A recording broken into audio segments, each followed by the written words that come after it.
Eagle-Eyes. Jennifer here. Jennifer, it's Dr. Kenara. Can you come down to the dog show in Taylor Park? The whole thing is a shambles. Sure. What's going on, Dr. Kenara? They're fighting. They're snarling at one another. They won't obey. They are very, very bad. I don't know, Dr. Kenara. You're president of the Richview Dog Fanciers. If you can't get the dogs to obey, I don't see how we could. I'm not talking about the dogs, Jennifer. I'm talking about their trainers. The dogs are doing strange things, and the trainers all blame each other. Please, come and help. Okay, we'll be right there. Come on, let's go.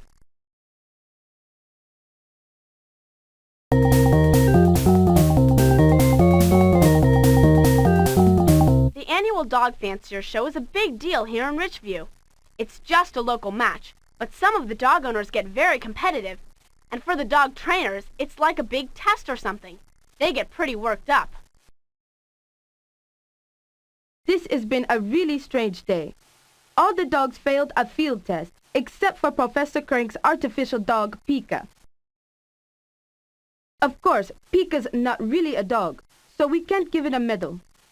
We only let Pika in the show as a favor to Professor Krank. Everything went fine until we began the field trial. Professor Krank sent Pika out first. I must say that his dog is very obedient. Then all the other dogs went nuts in the field. Some of them ran around in circles. Some just stopped. One came back whimpering. Richview's two dog trainers, Mrs. Preston and Mr. Eakes, blamed each other. They got into a terrible argument. Finally, I had to ask them to leave. I think they took their squabbling over to Riverside Park.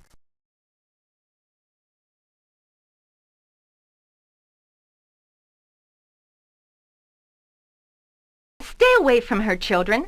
My dog's as nervous as can be after today's fiasco, and who can blame her?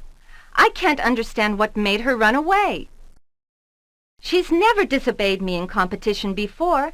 Today, out in the field exercise, she sniffed and suddenly turned around and came whimpering back to me. The poor thing was scared to death. Was there anything there for her to be scared of? Absolutely not. But Afghan hounds were originally bred to hunt in packs, not by themselves. So it is their instinct, if they detect danger, to come back to the pack leader for protection. And who is Princess Titania's pack leader? In her mind, I am Kiki's pack leader. Do you take your dog to a dog trainer? Yes, I do. Mrs. Preston trains Kiki at Pretty Puppy School for Dogs. She does a very, very good job.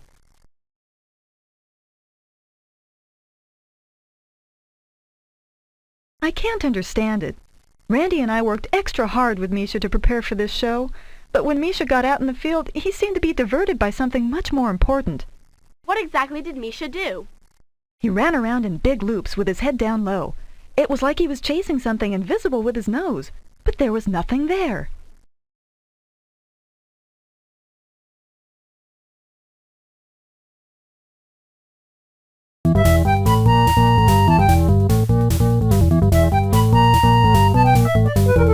Here are Richview's two dog trainers, Mrs. Preston and Randy Hicks. They seem to be having a professional disagreement. Wow, the lady has serious comic problems. Real spiky aura. Vibes way negative.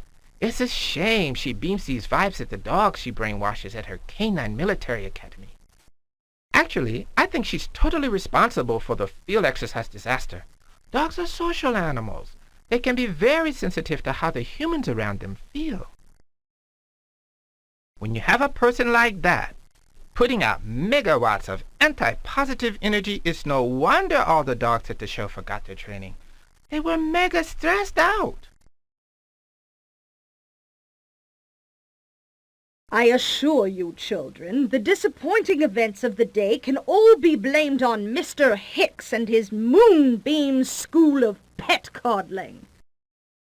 Like the dog breeds themselves, my training techniques have been refined over the centuries and proven in the great shows of Europe.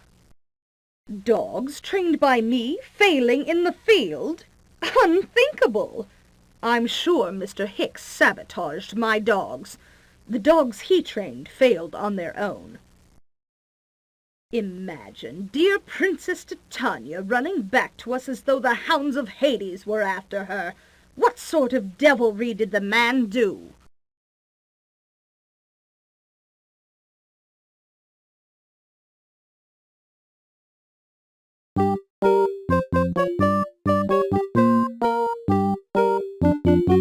The problems at the dog show all started after Professor Krank put his mechanical dog, Pika, through its paces. Let's see if he can tell us what happened. Hello, kids. Did you hear? My dog Pika excelled at the field exercises held today for the dog show. I'm really proud of him. It. But we heard that the other dogs all did weird things during the exercises. That's right. And that's the beauty of Pika. It's not unreliable like living dogs. When you say fetch, it always fetches. When you say heal, it always heals. Until its batteries run down anyway.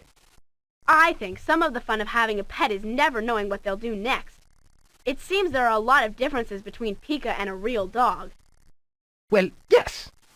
Pika doesn't have the keen sense of smell that most dogs have.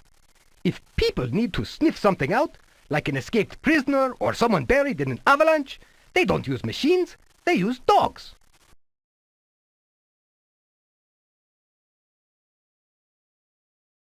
I need to give Pika a really long recharge. Right before the dog show, my assistant, Troy Nguyen, practiced with Pika for a long time in Riverside Park. Pika went all the way around the park at least 3 times. Hey, Professor, you think of everything. Your dog even smells like a dog.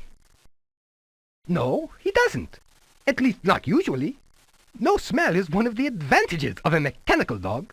But wait, you're right. It's very faint, but he does smell funny today. How odd. He didn't have enough contact with the other dogs at the show to pick up their scent. I wonder what it could be.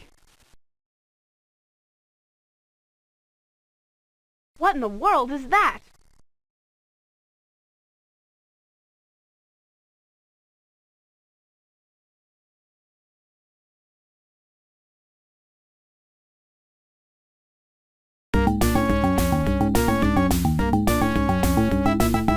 The folks at Creepy Critter's Pet Shop know a lot about dogs. Maybe they can help us with our case.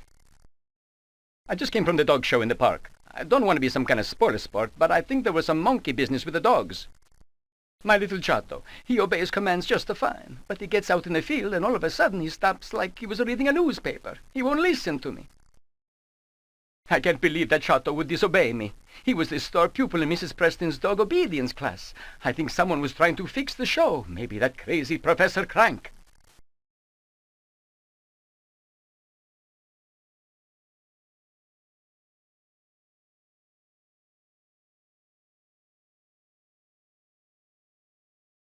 Frankly, I was amazed to see such bad behavior at the dog show. They've all been raised well. I wonder what happened. Are you talking about the dogs? No, I'm talking about the trainers. Mrs. Preston was furious.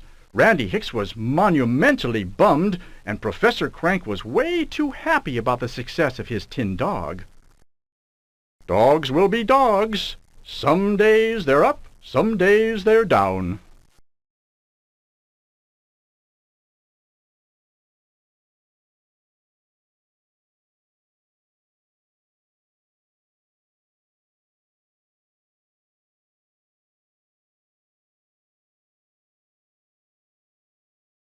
These are some of our hottest items. Cats really love these play toys. They have catnip in them, and for some reason the smell of catnip drives some cats wild. Silent dog whistles are used by a lot of our customers to call their dogs. Dogs can hear these silent whistles from a really long way away, and they don't bother anyone else.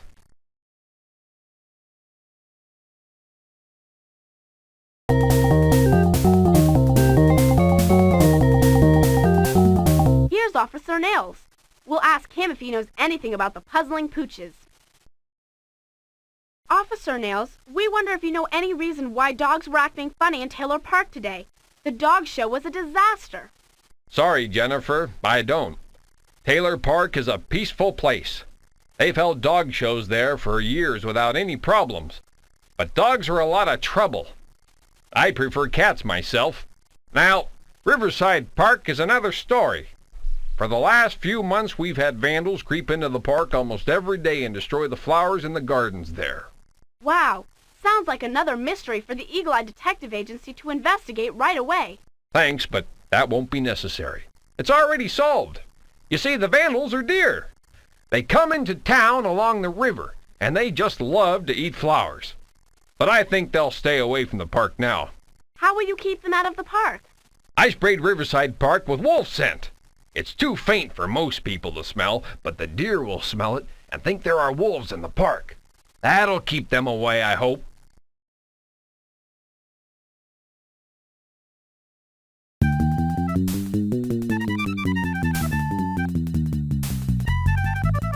Mr. Lightfoot is here filling in for Mrs. Garcia. He is intense. He lives out of town in a little cabin and writes spy novels for a living. Hi, kids. Mrs. Garcia is home with Bobby. He's got the flu. If I can help you find anything, just let me know. We have questions about dog training and behavior. Do you know where we can find information on that? Actually, maybe I can help you. I have a dog that's part wolf, named Ghost Dance. So I know a bit about dogs and dog behavior. Why does having a wolf teach you about dogs, Mr. Lightfoot? Because all dogs descended from wolves once upon a time. By breeding them for at least 10,000 years, people have shaped the looks and character of dogs. But underneath the fur there beats the heart of a wolf. Cool. Is Ghost Dance here? We'd like to see him. No, I never bring him into town. All the other dogs have a fit when they see him, or smell him. Besides, Ghost Dance prefers the wide open spaces, just like me. Hey, Troy. We heard there was trouble at the dog show. Do you know anything about it? It shouldn't have anything to do with Professor Krank's dog. I took it out for exercise before the show, and it was working perfectly. I can't see how it would affect the other dogs.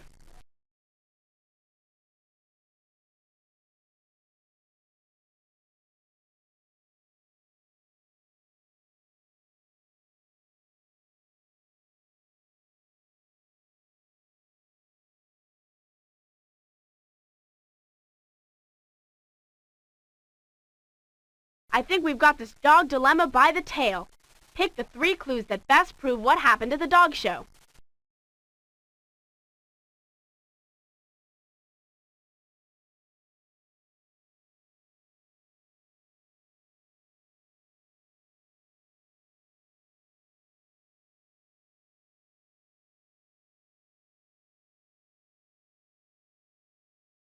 Those are the clues we needed to sniff out the culprit. Who do you think is responsible for all those puzzled pooches? You're right. Officer Nails is the one who confused those canines. Let's check the evidence. The dog owners all told us their pets did weird things during the dog show's field exercises. Nicola Hamble said Misha was chasing something invisible with his nose. Ms. Polaria said Kiki sniffed the ground and then ran away in fear. Mr. Carici told us his dog stopped suddenly like he was reading a newspaper. He was, with his nose. At the library, we learned that dogs have a highly developed sense of smell and communicate with each other by smell. We also learned that dogs were originally bred from wolves. Professor Krank told us his robot dog Pika didn't have a sense of smell. At the dog show, Pika went first into the field and did his exercises perfectly. What nobody knew was that Sergeant Nails had recently sprayed a nearby park with wolf scent. Pika had exercised there just before the dog show and picked up that smell. When it ran through the fields at the dog show, it left a trail of wolf scent. You figured out that the dogs were reacting to a threatening new smell that humans couldn't detect.